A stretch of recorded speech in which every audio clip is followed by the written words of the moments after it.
Good afternoon, adult learners, and welcome to the EPALE Newscast for the month of May. This month marks the beginning of the European Year of Skills, as you probably all know, and we're happy to have this episode focus on that one. And today we have a special guest as well that will join us in a bit, so make sure to stick around until the end, please. Before diving into the episode, allow me to remind you all of when and where you can watch this newscast. We are going live every first working Monday of every month at 12 Central European Time sharp. So I said working Monday as for this month we air on the 8th, as 1st of May was hopefully a very restful day for all of you. This means, nevertheless, that you can already save the date for next episodes until the end of the year. So don't miss this opportunity. To kick off the episode now, let's check some of the events that are taking place to highlight the work done in Europe on skills. First of all, the European Year of Skills Festival will serve as the official launch of the European Year of Skills on May 9th, so tomorrow, Europe's Day. The European Year of Skills Festival will highlight the importance of skills to local, national, and European stakeholders, but also media in different member states. On May 9th, throughout the 1.5 hour session, you will be able to connect Brussels and to other events celebrating Europe Day and skills across Europe. The main aims of the European Year of Skills Festival, as you may know, are two. One, inspire stakeholders to invest in skills and the general public to think more about their skills. And secondly, make gaining new skills accessible to everyone, regardless of the current skill level. We want to reach all people. More information can be found at the website of the European Year of Skills, so make sure to go and check it out. A second event organized by the European Commission will take place on 8th and 9th June, so in 1 month, under the title Making Skills Count, as the flagship event for the first part of the European Year of Skills. This event will showcase initiatives that increase both the value and visibility of skills. And more information will be coming soon on this on the EPALE website as well as on other European Commission websites. Last but not least on our list of events, the Lifelong Learning Platform is organizing the Policy Conference on Transversal Skills on May 21st and 25th in Stockholm. This conference will provide the forum to discuss the European policy measures highlighted by the European Union. The participants will be invited to evaluate the replicability, transferability, and upscaling of the suggested policies in the pilot countries and other countries and regions in the EU. Offer a possibility to learn from the evidence gained during the field trials in 5 countries and the research carried out during the project. The analysis of the processes and steps used before, during, and after the validation and/or guidance on transversal skills by practitioners will provide a set of models on how validation of transversal skills can systematically be part of validation and guidance pathways. It will also be a meeting place and a networking opportunity and platform, of course, for stakeholders contributing to the EU validation and guidance community. So don't miss the chance to register and participate in this important event in Stockholm later this month. And let's see now what EPALE in particular has in store for us. So first of all, EPALE has released a podcast called Empowering Adults with Basic Skills Needs. The podcast takes a closer look at relevant EU and non-EU initiatives addressing social inclusion, employment, and skills to see how they can empower adults with low or no qualification. For this, as well as for the following initiatives that I'm about to share, links will be shared on the EPALE website to make sure that you can go and check out these important resources. A second important resource that EPALE is making now available is a blog post and an article on the need for professionalizing adult basic skills teachers. Now you can learn more about this thanks to a blog post on EPALE's website. On the same website, you can also now find an article about media literacy, moving from marginal to a mainstream topic of concern. This blog post is the first of a series of articles dedicated to media literacy, and it tells us about the many initiatives carried out at the European level to face the threats posed by disinformation with coordinated actions on media literacy indeed. And last but not least, EPALE helps us to understand the connections between the provision of inclusive skills opportunities, social justice, and empowerment with another article. So make sure to go and check these very important resources. I hope you took note of all the many resources, initiatives, events that I mentioned, as these are definitely inspiring opportunities for us to further work and promote adult learning. And now I'm very glad to move on with the already mentioned interview with Andres Gobis, member of the European Economic and Social Committee and president of the European Movement in Latvia, kindly joining us this morning. Hello, Andres. Hello, and I would like to start congratulating us all to Europe Day tomorrow and with the European Year of Skills, which I think for all of us will be interesting and important time. Thank you, Andre. I would like to get started with a question on, as we said, the focus for today's session is the European Year of Skills. You're a member of the European Economic and Social Committee. So the first natural question for me is, how do you think that civil society can contribute to the objectives of the European Year of Skills that we mentioned before?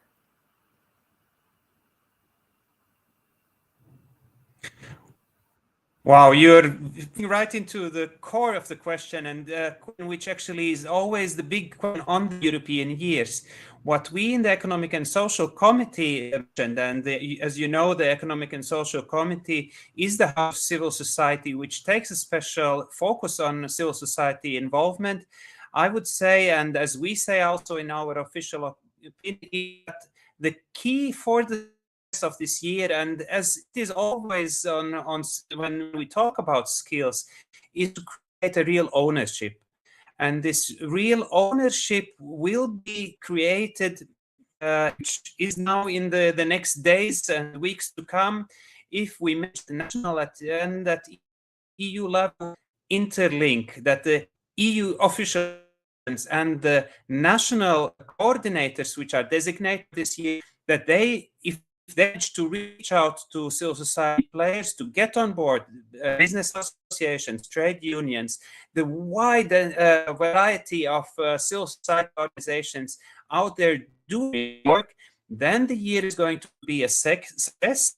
But we don't know it yet in how far this reaching out will work out. We have some extremely good examples in some members, coordinators closely work together in also national priorities, in addition to the ones which we heard on EU level. And I very much believe and hope that the other countries will join and as well create very close ownership networks where actually the key activities are carried out by civil society players, because they are the ones every day at the streets, in the rooms, providing training, talking with the people, and fitting to the needs out there in reality, in real world. Indeed. Thank you, Andres, for stressing this. And in this sense, how do you think that we can make sure that all education stakeholders are involved? Well, what I would suggest, and perhaps it's not always easy for the coordinators at national level to identify the most skilled and most active organization out here at national level. I would suggest for you listening to us is to look out to see who is actually in charge for this coordination. I think by now all the member states who have appointed national coordinators simply call, whether it is the Ministry of Labor, the Ministry of Education, some agency, whoever will be coordinating spot, the center, so to say, for coordination, not setting it's really a coordinator's role, which is be taken at national level.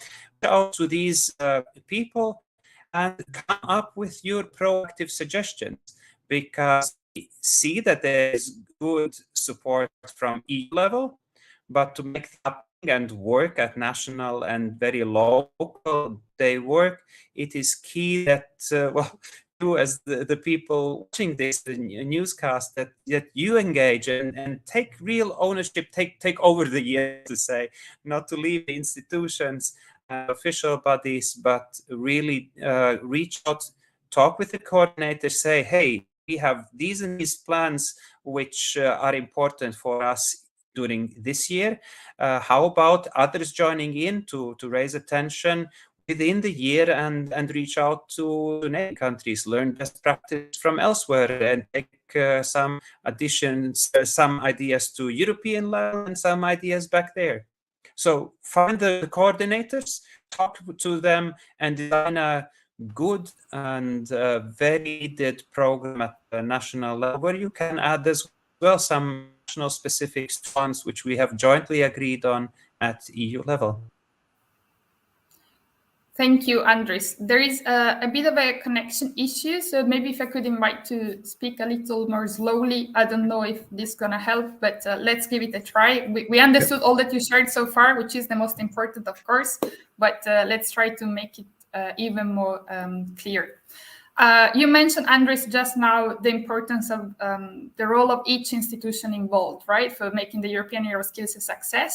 We mentioned you're coming from the European Economic and Social Committee, but maybe not all of the viewers and listeners to this newscast know what the EAC is doing. So would you like to share what's the job of the European Economic and Social Committee with us?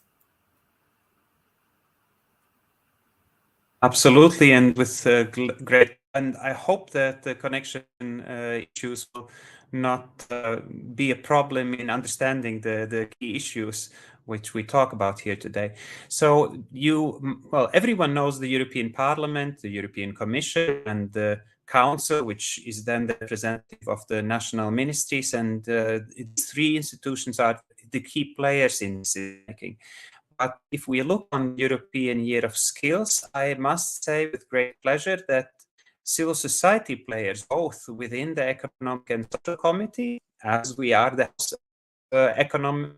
not only economic and social aspects, but of civil society representatives, and in joint and close cooperation with the Lifelong Learning Platform and other players, civil society organization networks, I think we have managed to get into this European Year of Skills even better focused than it was originally planned. As we know that the Commission is the one who proposes the original and first aims and content, but it is up to us, again, in a proactive way, in feeding in and in suggesting additional aspects and concepts. As I might just mention one of them, and then you mentioned it in the last cast which you had here in EPALE, is that the overall focus on democratic active citizenship issues, this was not very strong in the European Commission's proposal, which is very well understandable because the Commission has to focus on those competencies which are provided from the member states to the European Union level.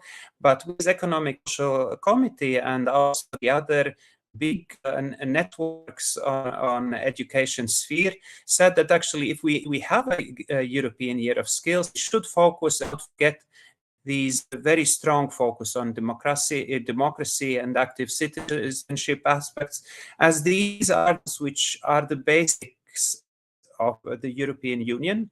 They are the ones, the value are the ones holding the EU together, and they are very strongly also under danger, under threat, so to say, with propaganda, misinformation, all kinds of issues which everyone here listening us very well know. So I think this focus on these issues, and as well a stronger focus on competences as such, which of course the name skills might not automatically include a value to the entire competence sphere, is, I think, one step or one example of success at the Economic and Social Committee, in close partnership with networks, has managed to be heard at in big EU institutions, where the European Parliament took on board these ideas. And we think at the end of the day, with this year's package, with the aims and the issues which are set, we have a very, very and needed package. The big challenge, I say, it remains one, how we will manage to get some hard results, hard outcomes, so to say, of this year. And this will then depend very much on us again as civil society players. I have a double role. I'm a member of the Economic and Social Committee, so I'm institution representative, but of course I'm activist at national level.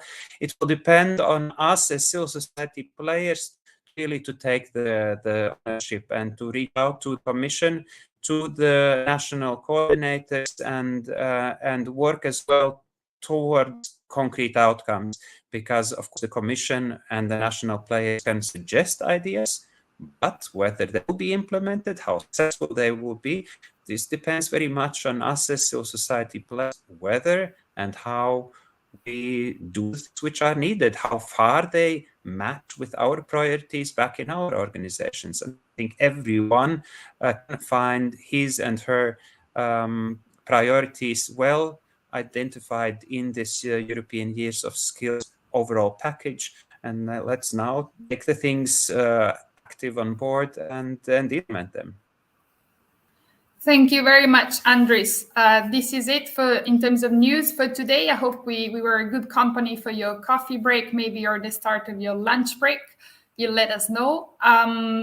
And before leaving, nevertheless, please stick with us 30 more seconds to see the teaser, which will definitely encourage you to submit your stories to EPALE Community Stories.